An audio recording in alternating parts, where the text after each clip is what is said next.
Hello guys, in this video I'll show you how you can fix keyboard is not working in the Binding of Isaac. So without further ado, let's get started. So the first thing what I suggest to do here is to spam press a left control key, and sometimes when you spam click that particular button, keyboard will unstuck.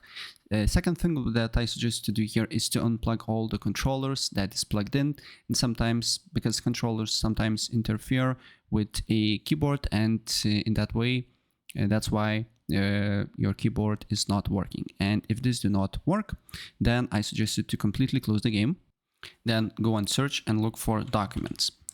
On documents, you need to look for My Games.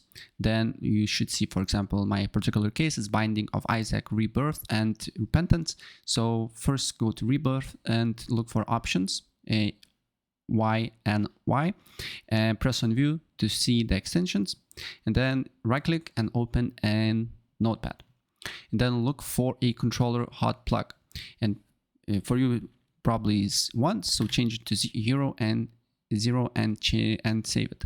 If you see 0 here, then change it to 1, and do the same with other versions here.